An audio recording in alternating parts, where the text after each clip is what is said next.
تمام حمد و ثنا، تعریف و توصیف اللہ جل مجدہ الکریم کی ذات بابرکات کے لیے، جو خالق کائنات بھی ہے اور مالک شش جہات بھی۔ اللہ جل وعلا کی حمد و ثنا کے بعد رسول رحمت، شفیع معظم، نبی محتشم، اللہ کے پیارے، امت کے سہارے، رب کے محبوب، دانائے غیوب، مالک رقاب امم، فخر عرب و عجم، والی کون و مکان، سیاہ لا مکان، سید انس و جاں، سرور لالا رخاں، نیر تاباں، سرنشین ماہ وشاں، ماہ خوباں، شہنشاہ حسینہ، تتمہ دوراں، سر خیل زہرہ جمالاں، جلوہ صبح ازل، نور ذات لم یزل، باعث تکوین عالم، فخر آدم و بنی آدم، نیر بطحا، رازدار ما اوحا، شاہد ما طغا، صاحب علم نشرہ، معصوم آمنہ، احمد مجتبیٰ، حضرت محمد مصطفیٰ صلی اللہ علیہ وآلہ وسلم کے حضور ناز میں اپنی عقیدتوں، ارادتوں اور محبتوں کا خراج پیش کرنے کے بعد، واجب الاحترام، عالی مرتبت، ذی وقار علماء کرام، حضرات سامعین، السلام علیکم ورحمۃ اللہ وبرکاتہ۔ مجھ سے قبل نعت خوانی کا سلسلہ بھی جاری رہا اور نوجوان اسکالر سے آپ نے انگلش خطاب بھی سماعت کیا۔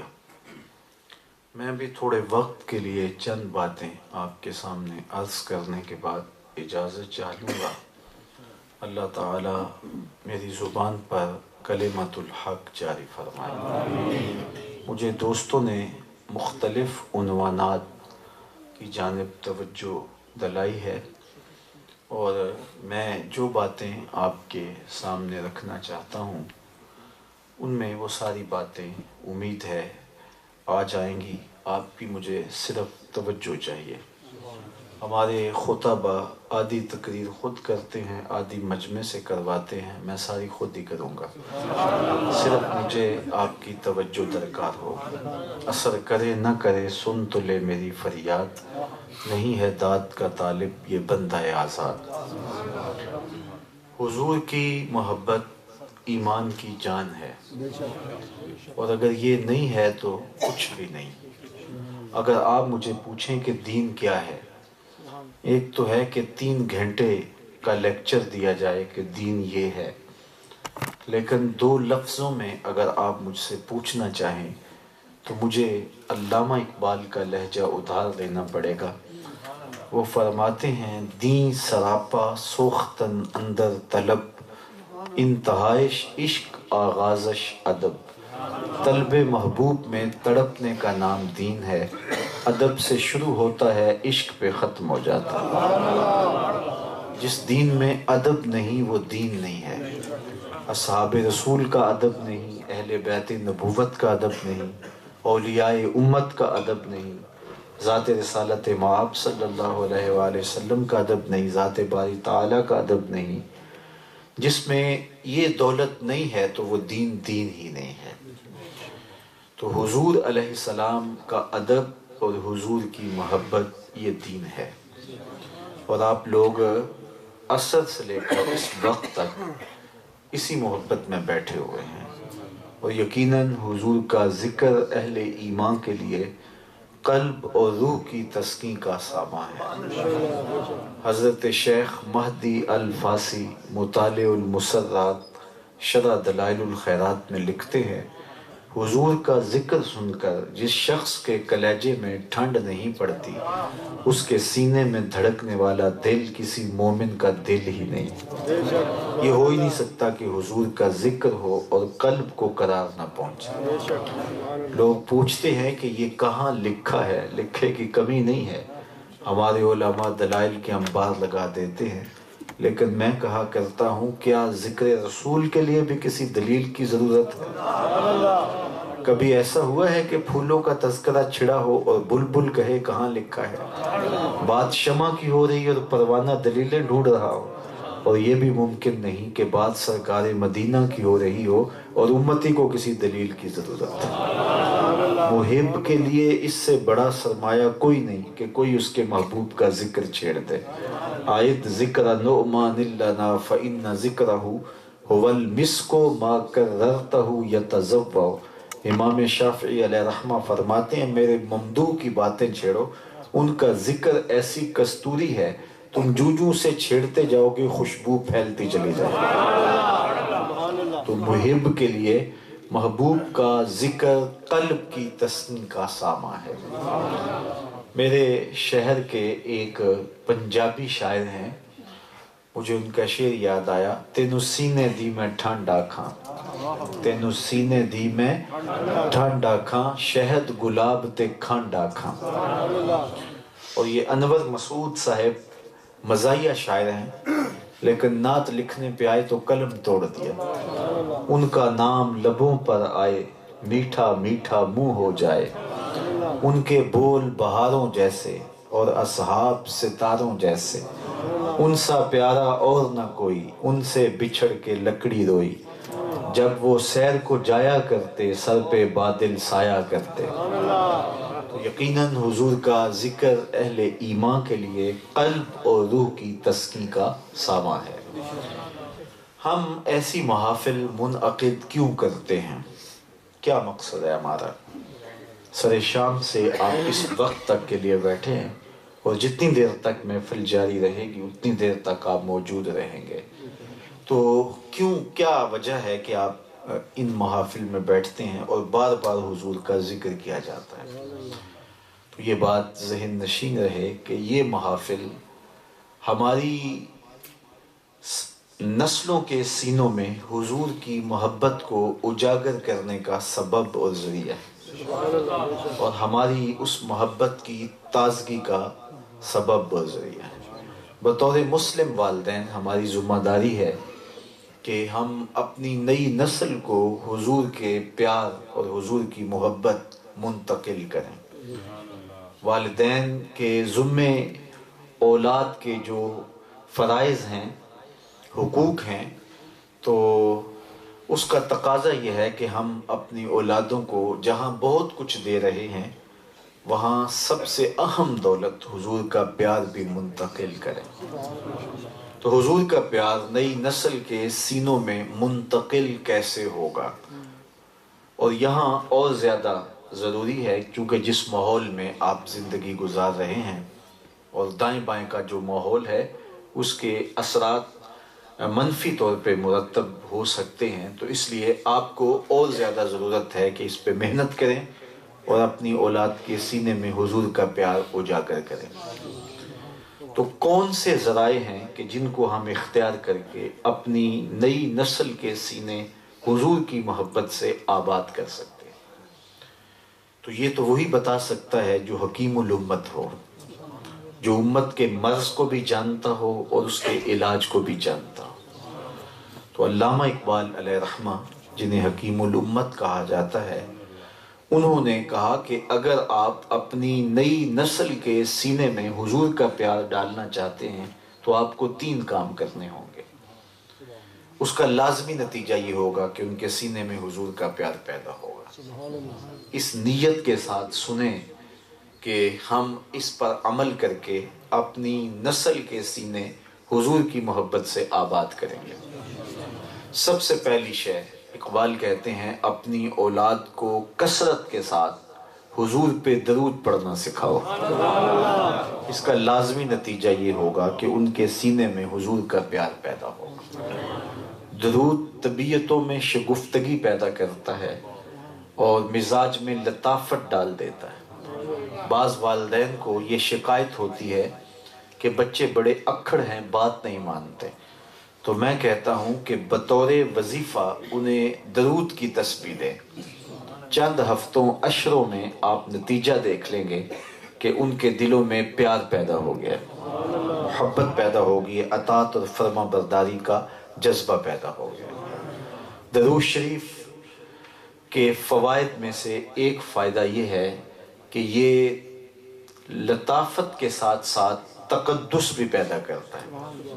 جس ماحول میں آپ رہتے ہیں تو یہاں اپنی عصمت کے جوہر کی حفاظت کرنا کوئی آسان کام نہیں ہے، لیکن اگر آپ چاہتے ہیں کہ ہماری اولادوں کی عصمت کا جوہر پاک رہے، ان کی نظر پاکیزہ رہے، ان کے خیال طاہر رہیں، ان کی سوچوں میں آوارگی نہ آئے، تو آپ ان کو درود پڑھنا سکھائیں۔ اس کا لازمی نتیجہ یہ ہوگا طبیعت میں تقدس پیدا ہو جائے گا۔ درود شریف کا یہ فائدہ بھی ہے کہ درود پڑھنے والے کے لہجے میں رس پیدا ہو جاتا ہے، مٹھاس پیدا ہو جاتی ہے۔ کسی نے اقبال سے پوچھا کہ تیرے شعروں میں یہ کھنڈ کہاں سے آئی، جو رس ہے تیرے کلام میں وہ کہاں سے آیا؟ جو اہل نقد ہیں وہ غالب کو اقبال سے بڑا شاعر مانتے ہیں، بات کرنے کا ڈھب ہے، اور غالب جس عنوان پر آئے غالب ہی دکھائی دیتا ہے۔ یہ مسائل تصوف کے، یہ تیرا انداز بیاں غالب، ہم تجھے ولی سمجھتے اگر بادہ خار نہ ہوتا۔ تو جس عنوان سے بھی آئے کمال کر دیتا ہے۔ تو غالب غالب ہے، لیکن جو عزت اقبال کو ملی وہ غالب کو نہیں ملی۔ جو شہرت، جو قبولیت عامہ حضرت اقبال کا حصہ ہوا وہ غالب کا مقدر نہیں بن سکا۔ تو کسی نے یہ راز اقبال سے پوچھا کہ تیرے شعروں میں یہ مٹھاس کہاں سے آئی؟ تو حضرت اقبال کہنے لگے کہ میں نے 1.25 کروڑ مرتبہ حضور پہ درود پڑھا ہے، میں تنہا کمال سخن کو نہ پہنچا، میرے شعر ہیں اور تاثیر ان کی۔ تو کثرت سے درود پڑھنے کا یہ فائدہ ہوگا کہ آپ کے لہجے میں مٹھاس پیدا ہو جائے گی۔ درود شریف پڑھنے کا سب سے بڑا فائدہ یہ ہے، رسول کریم نے ارشاد فرمایا قیامت کے دن میرے سب سے نیڑے، سب سے قریب وہ ہوگا جو کثرت کے ساتھ میرے اوپر درود پڑھنے والا ہوگا۔ تو حضور کی قربت کا ذریعہ ہے درود شریف۔ اور آج کے دور میں جب 72-73 فرقے ایک شخص کو کھینچ رہے ہیں اور عام آدمی سمجھ نہیں پاتا کہ حق کہاں ہے، ہر بندے کے لبوں پہ قرآن و حدیث کی بولی ہوتی ہے اور ہر شخص دلائل دے کے اپنی جانب کھینچ رہا ہوتا ہے، بلکہ بعض لوگ تو پریشان ہو جاتے ہیں۔ کبھی وہ آپ نے پاکستان میں لاری اڈے کا حال دیکھا ہوگا کہ کنڈکٹر جو سواری کے ساتھ کرتا ہے، ایک اس کا سامان اٹھا کے لے گیا، دوسرے نے بڑھیا کی گود سے بچہ چھین لیا، اور تیسرے کنڈکٹر نے بڑھیا کا بازو پکڑا اور اپنی بس کی جانب لے جا رہا ہے۔ تو سامان ایک بس کی جانب جا رہا ہے، بچہ دوسری بس کی جانب جا رہا ہے، تو وہ بڑھیا غصے میں آ جاتی ہے، پائیا سا کتے بھی نہیں جانا، حالانکہ کہاں تو جانا ہوتا ہے، لیکن وہ کہتے ہیں ایسی کتے بھی نہیں جانا۔ تو کوئی ادھر بلا رہا ہے، کوئی ادھر بلا رہا ہے، کوئی ادھر بلا رہا ہے، تو بندہ پریشان ہو جاتا ہے جاؤں کدھر؟ ہر بندہ تو قرآن و حدیث کی بولی سنا رہا ہے۔ تو بہت سارے لوگ کہتے ہیں اسی کہاں ہی پڑھ لیں گے، ہم کہیں بھی نہیں جانا۔ تو کیسے پتا چلے کہ حق کون ہے، سچ کہاں ہے؟ ہر بندہ کھینچ رہا ہے، قرآن و حدیث کی بولی بول رہا ہے۔ تو حضرت امام زین العابدین سے کسی سائل نے پوچھا حضرت جب کثرت سے فرقے ہو جائیں گے تو حق کیسے پہچانیں گے؟ تو سنو امام زین العابدین نے کیا جواب دیا، فرمانے لگے جو اہل السنہ ہیں وہی اہل حق ہوں گے۔ سائل بڑا سیانہ تھا، اس نے ایک سوال اور کیا، کہا حضرت اگر بہت سارے لوگ اسی ٹائٹل کے ساتھ موجود ہوں تو اصلی سنی کی پہچان کیا ہے؟ تو حضرت امام زین العابدین نے جو جواب دیا آپ کے سینے میں ٹھنڈ پڑ جائے گی۔ فرمانے لگے من علامات اہل السنہ کثرت الصلاۃ علی رسول اللہ، نشانی میں بتاتا ہوں کثرت کے ساتھ حضور پہ درود پڑھنے والے ہیں۔ تو درود شریف عقیدوں کو صحت دیتا ہے، طبیعت میں لطافت پیدا کرتا ہے، زبان میں رس پیدا کر دیتا ہے، لہجے میں کھنڈ پیدا کر دیتا ہے، اور حضور کی قربت کا ذریعہ ہے، اور انسان کو اور بہت ساری صلاحیتوں سے درود مالا مال کرتا ہے۔ تو علامہ اقبال کہتے ہیں اگر آپ چاہتے ہیں کہ ہماری نسلوں کے سینے میں حضور کا پیار پیدا ہو تو انہیں کثرت کے ساتھ حضور پہ درود پڑھنے کی تلقین کریں۔ دوسری بات، انسان کی فطرت ہے کہ وہ حسن پسند ہے، جہاں بھی حسن ہوگا وہاں وہ لڑک جائے گا، اس کی طبع ہے۔ میں ابھی اپنے دوست کے پاس رکا تو تھوڑا وقت تھا، تو میں نے کہا میں تھوڑی سی واک کرنی ہے، تو مجھے ایک گوشے میں کچھ دوست لے گئے، تو وہاں وہ جنگل تھا اور اس میں پگ ڈنڈی سی بنی تھی، اور وہاں سے ہم جب گزر رہے تھے تو جمالیاتی منظر ایسا تھا کہ میں چاہ یہ رہا تھا کہ میں تیز چلوں، لیکن منظر میرے پاؤں کھینچ رہا تھا کہ میں یہاں رک کے ایک ایک روش پہ ٹھہروں اور دیکھوں۔ انسان کی فطرت ہے کہ جہاں بھی حسن ہوتا ہے ادھر اس کا دل مائل ہوتا ہے، وہ کاکل داراز میں ہو، وہ لب و رخسار میں ہو، وہ پپیہے کی آواز میں ہو، وہ کوئل کے لہجے میں ہو، وہ بلبل کے نغمے میں ہو، وہ تتلی کے پروں میں قدرت کی مینا کاری ہو، یا مور کے رنگوں میں قدرت کی سنائی ہو، وہ پھوٹتے جھرنے ہوں، وہ بہتی ندیاں ہوں، وہ معصوم بچے کی مسکراہٹ ہو، وہ بوڑھے کی سفیدی ہو، وہ پھوٹتے ہوئے جھرنے ہوں، وہ ساون کے نچڑتے بادل ہوں، جہاں بھی حسن ہوگا انسان کا دل ادھر لڑک جائے گا۔ اقبال کہتا ہے جب یہ طے شدہ ہے کہ انسان حسن کی طرف مائل ہوتا ہے تو آؤ نہ پھر اس کو وہاں لے جائیں جہاں حسن بھی پانی بھرتا ہے اور جہاں عشق بھی غلامی کرتا ہے، اسے شہنشاہ حسینہ کی چوکھٹ پہ لے جائیں۔ تو حضور کے حسن کا تذکرہ جب اپنی نئی نسل کو سناؤ گے تو لازمی نتیجہ ہوگا کہ ان کے سینے میں حضور کا پیار پیدا ہوگا۔ اس عنوان سے صرف ایک حدیث آپ کے سامنے رکھنے کے بعد آگے بڑھوں۔ صحابہ میں سب سے آخر میں جس شخص نے وصال کیا ہے ان کا نام ہے حضرت ابو طفیل رضی اللہ تعالیٰ عنہ۔ 110 ہجری میں انتقال ہوا ہے۔ حضور کا وصال ہوا ہے 11 ہجری کے اوائل میں، اور ان کا وصال ہوا ہے 110 ہجری میں۔ گویا حضور کے وصال کے 100 سال بعد بھی باقاعدہ حیات تھے۔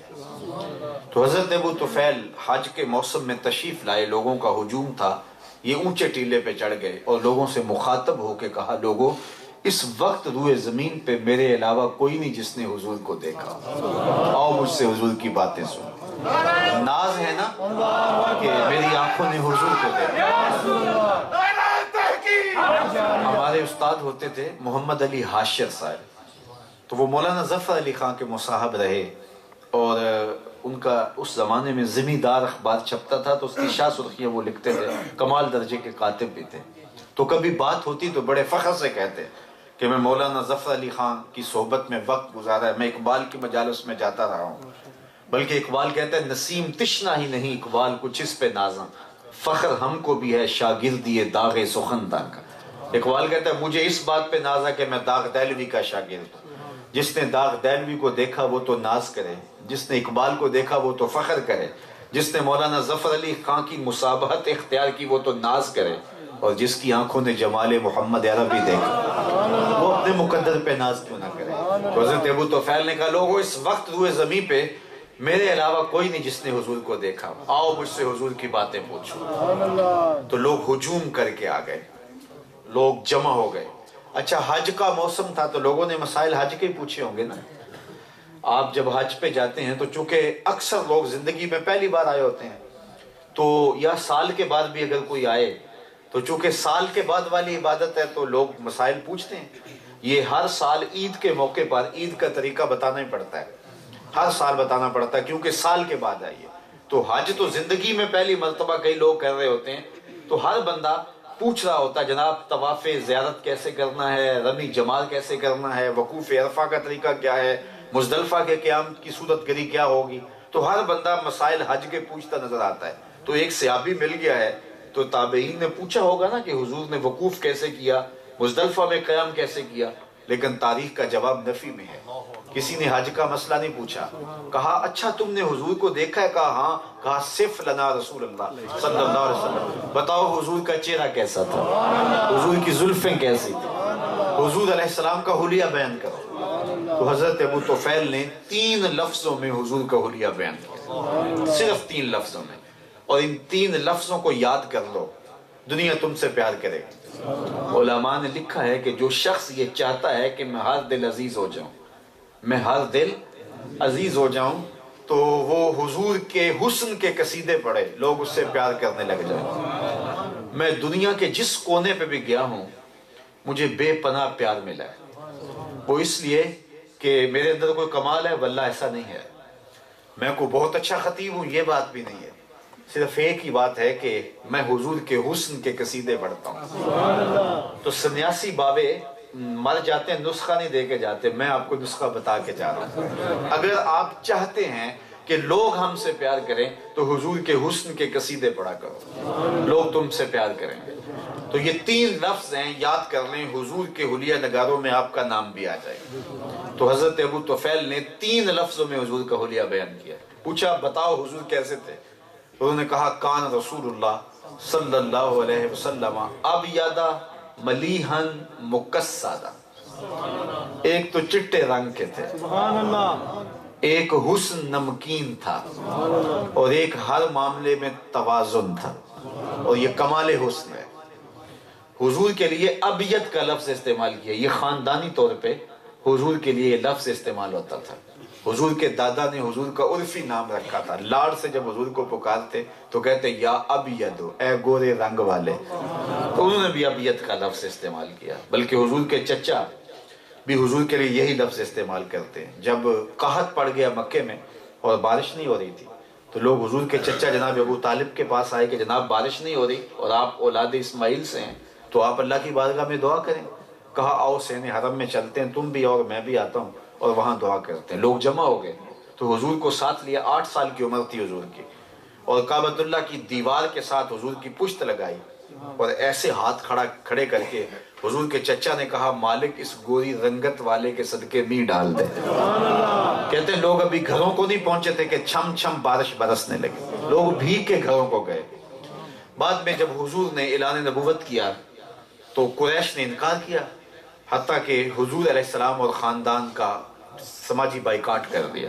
شاہ ابی طالب میں 3 سال حضور نے گزارے، تو وہ غلہ نہیں پہنچنے دیتے تھے اور پانی نہیں آنے دیتے تھے۔ تو اس وقت حضور کے چچا نے حضور کی شان میں ایک طویل قصیدہ لکھا، اس کے اندر قریش مکہ کو وہ واقعہ یاد دلاتے ہوئے کہا کہ آج تم پانی بند کرتے ہو، آج تم کھانا نہیں پہنچنے دیتے، وہ وقت بھول گئے ہو۔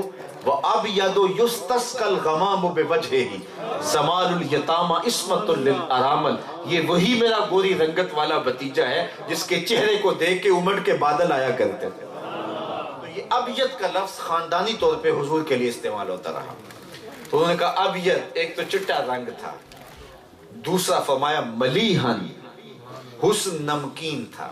ایک ہوتا ہے حسن سبی، میٹھا حسن، دیکھو تو تڑپ جاؤ، اور ایک ہوتا ہے حسن ملی، دیکھو تو پھر دیکھتے ہی رہ جاؤ، محبوب چلا جائے پھر دل پہ ہاتھ رکھ کے کھڑے ہو جائے۔ یہ ہوتا ہے حسن ملی۔ خود حضور نے فرمایا انا املا ہو واخی یوسف اسبا ہو، میرا حسن نمکین ہے اور میرے بھائی یوسف کا حسن میٹھا تھا۔ حضرت شاہ ولی اللہ محدث دہلوی علیہ رحمہ فرماتے ہیں میرے والد شاہ عبد الرحیم نے خواب میں حضور کی زیارت کی، اور یہ بات ذہن میں رکھیں جس نے خواب میں حضور علیہ السلام کو دیکھا اس نے حضور کو ہی دیکھا۔ شیطان خواب میں آ کر بھی حضور کی مثل ہونے کا دعویٰ نہیں کر سکتا۔ دوسری بات، حضور جس کے خواب میں آئے قصد، ارادے اور مرضی سے آئے۔ میں کسی کے خواب میں ہوں، آپ میرے خواب میں آئیں تو مجھے آپ کو نہیں پتا ہوتا۔ یہ مجلس سجی ہے، میں بول رہا ہوں، آپ سن رہے ہیں، تھوڑی دیر کے بعد برخاست ہو جائے گی، آپ گھروں کو پلٹ جائیں گے، دوبارہ آنکھوں میں یہ منظر جاگ پڑے اور آپ مجھے گفتگو کرتا ہوا دیکھیں تو مجھے فون کر کے کہیں جناب ہم نے آپ کو خواب میں دیکھا ہے، تو مجھے نہیں پتا ہوگا، اور میں آپ کو دیکھ لوں تو آپ سے کس طرح رابطہ کر کے کہوں کہ جناب آپ خواب میں آئے تو آپ بھی کہیں گے ہمیں نہیں پتا۔ لیکن رسول کریم جس کے خواب میں آئیں قصد، ارادے اور مرضی سے آتے ہیں۔ تیسری بات، خواب میں کسی سے کچھ وصول کریں یا کسی کو کچھ دیں تو وہ محض خواب ہوتا ہے، اس کا تعلق حقیقت سے۔ آپ نے کسی سے قرض لینا تھا، خواب میں آیا اور آپ کو قرض لٹا گیا، صبح اٹھیں گے تو کھاتے سے نام کاٹ دیں گے؟ کبھی نہیں کاٹیں گے، آپ کہیں خواب ہے نا۔ وہ کیا کسی نے کہا نا 100 بار میرے ہاتھوں میں تیرا دامن آیا، جب آنکھ کھلی تو اپنا ہی گریباں تھا۔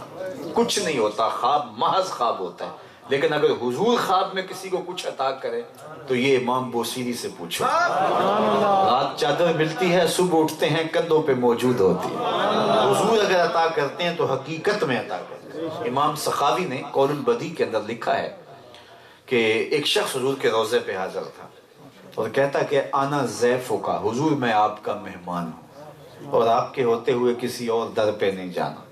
آقا جی میں تیرا ہو کے خیر منگا در در مریل کتا کیوں اخواما ایڈے بختہ مردہ.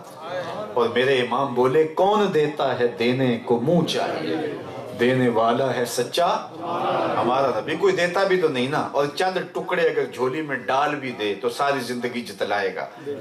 عارف عبد المتین نے یہاں قلم توڑ دیا.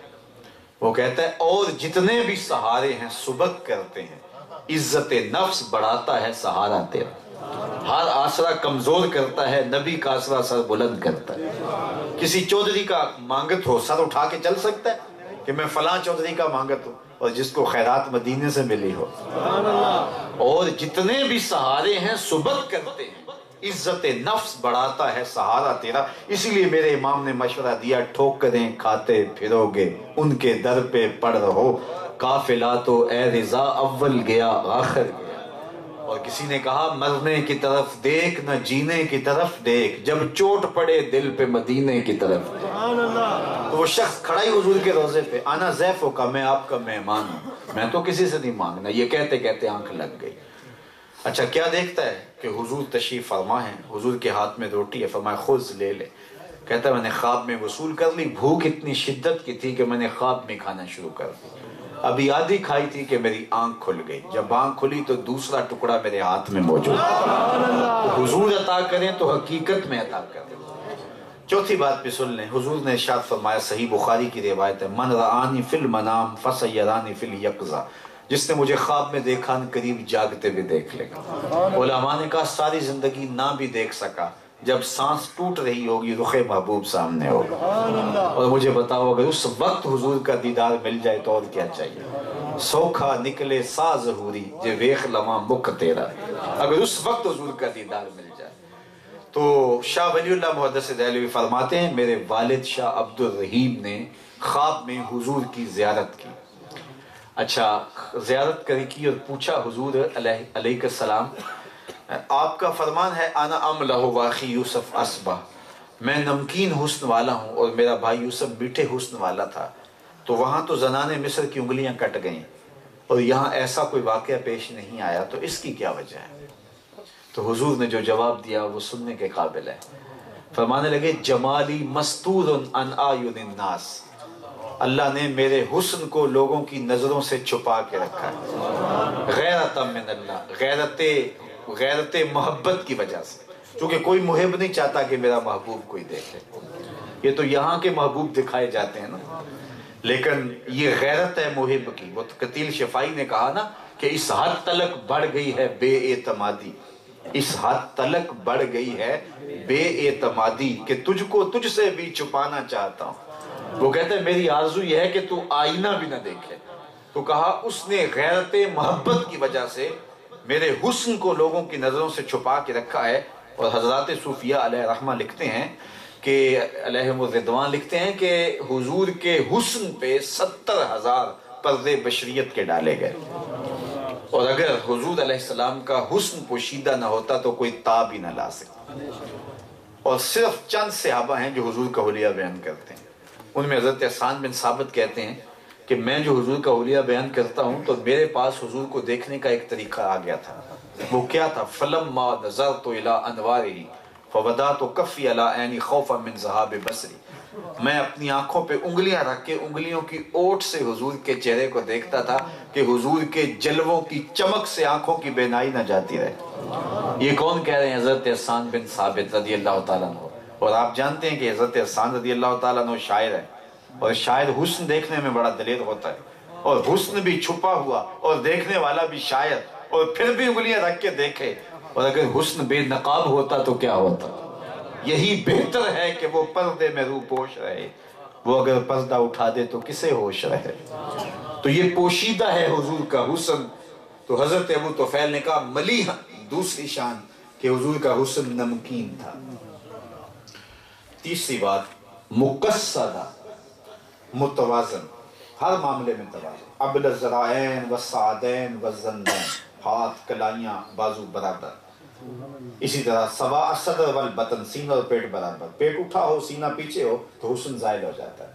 سینہ اٹھا ہو پیٹ چپکا ہوا ہو تو یہ پھر بھی حسن نہیں رہتا. دونوں برابر ہوں تو یہ کمال حسن ہے، یہ توازن ہے۔ قد بہت لمبا ہو تو یہ بھی حسن نہیں ہے، قد پست ہو پھر بھی حسن نہیں ہے۔ کان رسول اللہ صلی اللہ علیہ وسلم لیس بالطویل الممغد ولا بالقصیر المتردد، حضور کا قد پست بھی نہیں تھا، حضور لمبے قد کے بھی نہیں تھے، درمیانی قد و قامت تھی، لیکن یہ شان بھی تھی اذا جامع الناس غامرہم، بڑے بڑے اونچے قد والے صحابہ موجود تھے لیکن جب حضور آتے چھا جاتے، حضور کے کندھے لوگوں کے سروں سے اونچے دکھائی دیتے۔ یہ اللہ نے اپنے محبوب کو شان عطا فرمائی تھی۔ تو حضور کا حسن مقصد تھا، متوازن تھا۔ تو 3 لفظوں میں یاد کر لو، کان رسول اللہ صلی اللہ علیہ وسلم ابیض ملیحا مقصدا، یہ حلیہ نگار آپ بھی بن جائیں گے اگر 3 لفظ یاد ہو گئے، اور اپنی اولاد کو سنائیں۔ اور اگر یہ نہیں یاد کر سکتے تو گولڑے کے تاجدار نے کام سوکھا کر دیا، مکھ چند بدر شاہ شانی ہے، متھے چمک دی لاٹ نورانی ہے، کالی زلف تے اکھ مخمور رکھی ہیں مد بھری ہیں۔ تو حضور کا حلیہ بیان کرنے سے نئی نسل کے سینے میں حضور کا پیار پیدا ہوگا۔ تیسری بات، علامہ اقبال کہتے ہیں کہ اپنی نئی نسل کے سامنے حضور کی سیرت بیان کرو۔ جس طرح میرے رسول کی صورت جیسی صورت کسی کی نہیں، حضور کی سیرت جیسی سیرت بھی کسی کی نہیں۔ کائنات کے سامنے حضور کی سیرت رکھو اور اپنی نئی نسل کو حضور کی سیرت سناؤ، اس کا لازمی نتیجہ یہ ہوگا کہ صاحب سیرت کا پیار ان کے سینے میں پیدا ہو جائے۔ نجی زندگی سے لے کر کے سیاسی زندگی تک، گھریلو زندگی سے لے کر کے جنگی زندگی تک، حضور کی سیرت کا ہر گوشہ منور ہے۔ ام المومنین سیدہ عائشہ رضی اللہ تعالیٰ عنہ فرماتی ہیں کہ میں گھر پہ حاضر تھی کہ حضور تشریف لائے، تو میں پانی پی رہی تھی آب خورے میں، تو حضور نے دور سے دیکھا تو فرمایا عائشہ تھوڑا سا پانی میرے لیے بھی چھوڑنا۔ تو میں نے پانی چھوڑ دیا، حضور علیہ السلام نے میرے ہاتھ سے آب خورا لیا، پینے لگے تو پھر رک گئے، اور پھر مجھے مخاطبہ کرتے ہوئے فرمایا عائشہ ذرا بتانا تم نے ہونٹ کہاں لگائے تھے، مجھے بتاؤ اگر شوہر کا رویہ بیوی کے ساتھ یہ ہوگا تو گھر جنت کا ٹکڑا بنے گا یا نہیں بنے گا؟ تو یہ حضور کی سیرت کے وہ رخ ہیں۔ کسی زمانے میں ایک غیر مسلم نے اسلام قبول کیا تو اسے پوچھا گیا کہ اسلام کی کس قدر نے تجھے متاثر کیا؟ تو اس نے کہا صرف سیرت کا ایک واقعہ میری ہدایت کا سبب بن گیا۔ وہ کیسا؟ کہا کہ ایک دن مجلس لگی تھی حضور کی، اصحاب رسول صلی اللہ علیہ وسلم جمع تھے، تو ایک شخص نے عرض کی حضور میرا بیٹا گم ہو گیا، کئی دنوں سے مل نہیں رہا، آپ دعا کر دیں کہ مل جائے۔ قبل اس کے کہ گورے گورے ہاتھ اٹھتے اور اجابت کے سارے در کھل جاتے۔ ایک شخص جو دیر سے آیا تھا دروازے پہ کھڑا تھا، اس نے کہا حضور ابھی میں فلاں باغ کے قریب سے گزر کے آیا ہوں، اس کے بچے کو پہچانتا ہوں، میں نے وہاں بچوں کے ساتھ اسے کھیلتے ہوئے دیکھا ہے۔ تو باپ نے جب سنا کہ میرا بچہ فلاں باغ میں ہے تو اس نے دوڑ لگا دی۔ حضور علیہ السلام نے ارشاد فرمایا سے بلایا گیا، کہا بہت جلدی ہے؟ جی حضور آپ جانتے ہیں کئی دنوں سے آنکھیں ترس گئی ہیں، ممتا کی ماری ہوئی ماں کئی دنوں سے بے قرار ہے، اس نے نہ کچھ کھایا ہے نہ کچھ پیا ہے، میں چاہتا ہوں بہت جلد اپنی آنکھیں بھی ٹھنڈی کروں اور ماں کے دل کو بھی قرار پہنچے۔ فرمایا ضرور جاؤ، تمہارے جذبات سے آگاہ ہوں اور تمہیں روکنے کے لیے بلایا بھی نہیں ہے، لیکن بلانے کا بھی ایک مقصد تھا۔ جی حضور ارشاد فرمائیے۔ فرمایا جب باغ کنارے جاؤ اور اپنے بچے کو، اپنے بیٹے کو بچوں کے ساتھ کھیلتا ہوا دیکھو تو اس کو بیٹا بیٹا کہہ کے آوازیں نہ دینے لگ جانا، اس کا جو نام رکھا ہے اس نام سے پکارنا اور گھر لے جانا۔ عرض کی حضور وہ میرا بیٹا ہے، اگر بیٹا کہہ کے پکاروں تو حرج بھی کیا ہے؟ فرمایا تم نے اس کا نام جو رکھا ہے اس نام سے پکارنا۔ عرض کی حضور ایسا ہی ہوگا، لیکن اگر میں اس کو بیٹا کہہ کے پکاروں تو حرج بھی کیا ہے؟ میرا بیٹا تو ہے وہ۔ حضور نے فرمایا تم کئی دنوں سے بچھڑے ہو، تمہارے لہجے میں بلا کی مٹھاس ہوگی اور تم نہیں جانتے، ہو سکتا ہے کھیلنے والوں میں کوئی یتیم بچہ بھی کھیل رہا ہے، اور جب تم اپنے بیٹے کو بیٹا کہہ کے پکارو گے تو اس کے دل پہ چھریاں چل جائیں گی، آج میرا باپ ہوتا تو مجھے بھی بیٹا کہہ کے پکارتا۔ کہا یہ شوق گھر جا کے پورا کر لینا۔ تو یہ اسلام کا مزاج ہے، بیوہ کے سامنے اپنی بیوی سے پیار نہ کرو، غریب کے سامنے اپنی دولت کی نمائش نہ کرو، بلکہ میرے حضور علیہ السلام نے یہاں تک فرمایا کہ اپنے گوشت کی خوشبو سے غریب ہمسائے کو تکلیف نہ دو، یا تو تھوڑا سا پانی زیادہ ڈال لو اور شوربے کی پیالی ہمسایوں کے گھر بھی بھیج دو، اور اگر ایسا نہیں کر سکتے تو ایسے زاویے میں کھانا پکاؤ کہ غریب کے بچے جو ہے وہ اس کی خوشبو سے مچل نہ جائیں اور اپنے غریب باپ کو ضد نہ کریں۔ اللہ اکبر، اگر انہوں نے ضد کر لی تو ان غریب بچوں کے آنسو کون پوچھے گا؟ باپ تو اس کا حل نہیں نکال سکے گا۔ وہ کیا کسی نے کہا نا، دوپہر کو سلا دیتی ہے بچوں کو وہ اس ڈر سے، گلی میں پھر کھلونے بیچنے والا نہ آ جائے۔ تو حضور کی سیرت کے یہ عنوان جب ہم اپنی نئی نسل کے سامنے رکھیں گے تو لازمی نتیجہ ہے کہ ان کے سینے میں حضور کا پیار پیدا ہوگا۔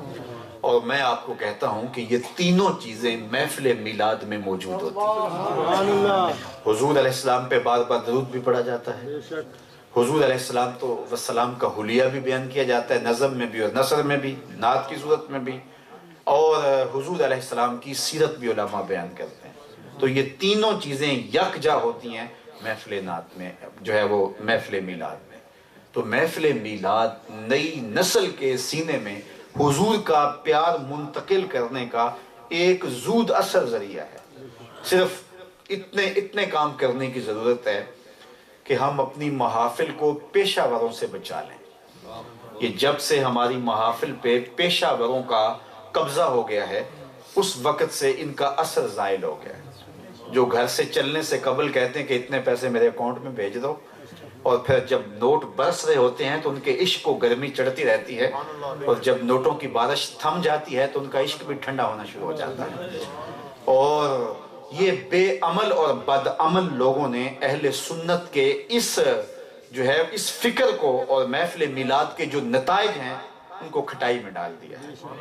تو آپ لوگ ایسے خطباء سے بھی گریز کریں، ایسے نعت خوانوں سے بھی گریز کریں، ایسے علماء سے بھی گریز کریں، اور ایسے پیروں سے بھی گریز کریں۔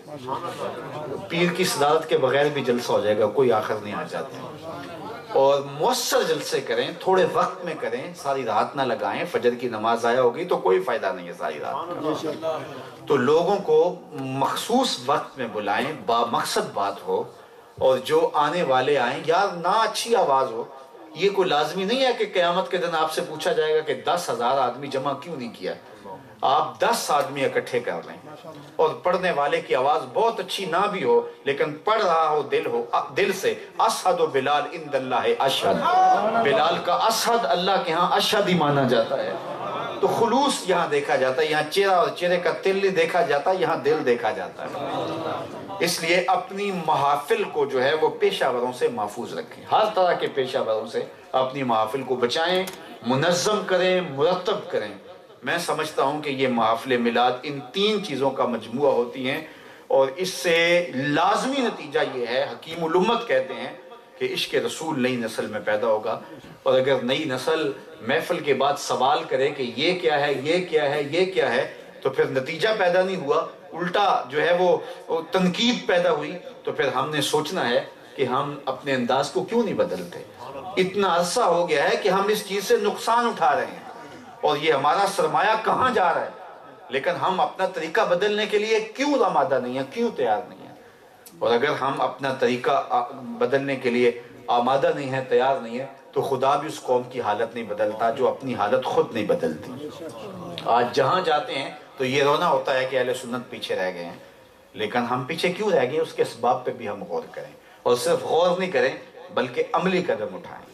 ہم دیکھیں، غور کریں، توجہ کریں، عملی قدم اٹھائیں، اور انشاءاللہ یہ محافل نعت اگر منظم ہوں گی، مرتب ہوں گی، اور یہ روحانی ماحول میں ہوں گی، اور محافل میلاد مقاصد کے حصول کے لیے ہوں گی، تو اس کا لازمی نتیجہ یہ ہوگا کہ سننے والے جب اٹھیں گے تو ان کے سینے حب رسول سے لبریز ہو چکے ہیں۔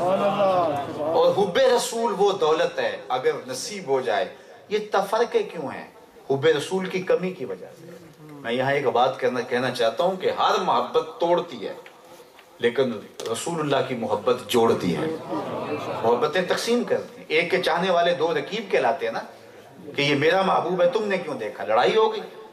ایک کے 2 چاہنے والے رقیب کہلاتے ہیں، لیکن حضور علیہ السلام کے ہزاروں چاہنے والے حبیب کہلاتے ہیں۔ تو ساری محبتیں توڑتی ہیں، لیکن حضور علیہ السلام کی محبت جوڑتی ہے۔ اقبال علیہ الرحمہ فرماتے ہیں، چوں گلے صد برگ مارا بو یکیست، او کے جانے ای نظامو او یکیست، مست چشم ساکیے بتہاستیم، در جہاں مثل میو می ناستیم۔ تو ساری محبتیں توڑتی ہیں، اور حضور علیہ السلام کی محبت انسانوں کو جوڑتی ہے۔ تو یہ تو ایک وحدت کی ضمانت ہے، اور ہم جو ہے وہ الگ الگ ہو گئے، بکھر گئے، تو ہمارے خلوص میں کمی ہے، ہمارے انداز میں کہیں کوئی جو ہے وہ کجی آ گئی ہے، تو ہم اپنے انداز پہ غور کریں، تدبر کریں، اور پھر اصلاح کرنے کے لیے جو ہے وہ ڈرے نہیں، خوف زدہ نہیں ہوں کہ اس سے کیا ہو جائے گا۔ آپ ایک محفل کرواتے ہیں، نہیں زیادہ لوگ آتے، کوئی حرج نہیں ہے، آپ جو ہے وہ 2 اور 4 آدمیوں سے شروع ہوں اور پھر آگے بڑھتے چلیں، انشاءاللہ لوگ ملتے جائیں گے اور کارواں بنتا چلا جائے گا۔ یہ نوجوانوں نے السنہ کے نام سے جو تنظیم بنائی ہے، میں ان سے بھی یہی گزارش کروں گا کہ تنظیم کو پاپولر کرنے کے لیے کوئی جو ہے وہ لاکھوں روپے ایڈوانس دے کر کے کسی کو بلا کر کے لاکھوں لوگ اکٹھے نہ کریں، اس سے کوئی فائدہ نہیں ہوگا۔ آپ نوجوانوں کو بٹھائیں، آپ بچوں کو بٹھائیں اور ان کو اللہ کا قرآن پڑھائیں، درود شریف کی محافل منعقد کریں، اور اپنے گھروں کے اندر آپ لوگ بھی آپ پیر کے دن اہتمام سے روزہ رکھیں، اپنے بچوں کو روزہ رکھوائیں کہ یہ حضور کے میلاد کا دن ہے، اور شام کے وقت جب افطار کے لمحے آئیں تو اس وقت چادر بچھا کر کے اس کے اوپر کھانا لگا کر کے اس کو میلاد کا کھانا کہیں کہ یہ حضور کے میلاد کا کھانا ہے، اور پھر حضور پہ چند لمحوں کے لیے درود پڑھیں، پھر حضور کی نعت بچہ توتلی زبان میں پڑھتے، پھر حضور کی سیرت کا صرف ایک واقعہ سنا دیں، اس کے بعد کھڑے ہو کے سلام پڑھیں، ساتھ ہی افطار ہوگی۔ آپ چند ہفتے کر کے دیکھیں، اولاد کے سینے میں حضور کا پیار پیدا ہو جائے گا۔ یہ لازمی نتیجہ ہے، یہ حکیم الامت نے بتایا ہے، اور اس کا لازمی نتیجہ حب رسول کی صورت میں برآمد ہوگا۔ تو ہم نے اپنی مجالس کو، اپنی محافل کو غیر منظم کر لیا ہے، اور پیشہ وروں کے ہتھے ہماری محافل چڑھ گئی ہیں، اور وہ انہوں نے جو حال کیا ہے ہمارے ممبروں پہ بیٹھ کے، ہمارے سٹیجوں پہ بیٹھ کے، اور یہاں سے جو ہے وہ لاکھوں کروڑوں روپے کما کے انڈسٹریاں لگا رہے ہیں اور پیٹرول پمپ بنا رہے ہیں، اور یہاں جہالت پھیلا رہے ہیں، کبھی جنت کا مذاق اڑا رہے ہیں، کبھی دوزخ کا مذاق اڑا رہے ہیں۔ خودے تو کیڑی جنت دا کرنا ہے تذکرہ، یہ نعت خائی جگہ پڑھا، خودے تو کیڑی جنت دا کرنا ہے تذکرہ۔ میں نے کہا صاحب اسی جنت کا جس جنت کے لیے حضور ہاتھ اٹھا اٹھا کے دعائیں مانگا کرتے تھے، جس جنت کے قصیدے رب نے قرآن میں بیان کیے، جس جنت کے بارے حضور کہا جب رب سے مانگو تو جنت الفردوس مانگو۔ حضور تو ترغیب دیں، اور نعت خاں کہے کہ حضور تو کیڑی جنت دا کرنا تذکرہ۔ کبھی کہتا ہے کہ مجھے دیکھ کے جہنم کو بھی آئے پسینہ۔ میرے استاد فرمایا کہتے ہیں منہ پہ تیرے داڑھی نہیں ہے، وضو تو نے کیا نہیں، نماز کبھی پڑھی نہیں، بدبخت تجھے دیکھ کے جہنم کو پسینہ آنا ہے۔ آج تیرے منہ میں طوطی بولتا ہے، جو بولتا ہے بول دے، یہ تو کل قیامت کو پتہ چلے گا کس کو پسینہ آتا ہے۔ کبھی جہنم کا تماشا بنا رہا ہے، کبھی جنت کا تماشا بنا رہا ہے۔ قرآن مجید کی آیات ترغیب دلائیں جنت کی، اور جہنم سے جو ہے وہ ترہیب کریں، اور یہ تماشا اڑائے، کبھی قبر کا مذاق اڑائے کہ قبر دا خوف دے دے کہ لوکی منو ڈرانے دے۔ لوگ کون ہیں ڈرانے والے؟ قبر میں منکر نکیر آئیں گے، سوال و جواب ہوں گے۔ یہ کس نے بتایا ہے؟ یہ آمنہ کے لال نے بتایا ہے۔ قرآن و حدیث کا مزاج اور ہے، اور یہ کیا سبق دے رہا ہے اور کیا پڑھا رہا ہے، اور ہم اس کے اوپر نوٹ پھینک رہے ہیں۔ نہ ہمیں شرم آتی ہے، نہ اسے شرم آتی ہے، اور اس کا کاروبار چمک اہل سنت کا بیڑا غرق ہوتا چلا جاتا ہے۔ اس لیے ہم نے اس پہ غور کرنا ہے، اس پہ تدبر کرنا ہے، اور اپنی محافل کو منظم کرنا ہے اور مرتب کرنا ہے۔ 10 آدمی بھلے اکٹھے ہو جائیں، لیکن حضور کا نام لیں۔ حضور کا نام بندوں کی کثرت و قلت کا محتاج نہیں ہے، اور حضور علیہ السلام کا عشق جب ہماری نسل میں پیدا ہوگا تو پھر بحر و بر در گوش آئے دامان ہے، اس اقبال نے کہا۔ اور اقبال کے اسی شعر پر میں ختم کرنا چاہتا ہوں۔ اقبال کہتا ہے کی محمد سے وفا تو نے تو ہم تیرے ہیں، یہ جہاں چیز ہے کیا لوح و قلم تیرے ہیں۔ حضور سے وفا کر لو، پھر لوح یعنی تختی بھی تمہیں دے دیں گے اور قلم بھی تجھے پکڑا دیں گے، پھر جو لکھنا ہوا لکھ لینا۔ پھر تیری تقدیر کے فیصلے کہیں اور نہیں ہوں گے، بلکہ خدا بندے سے خود پوچھے گا بتا تیری رضا کیا ہے۔ لیکن شرط یہ ہے کہ وفا کا رشتہ حضور سے مستحکم ہونا چاہیے۔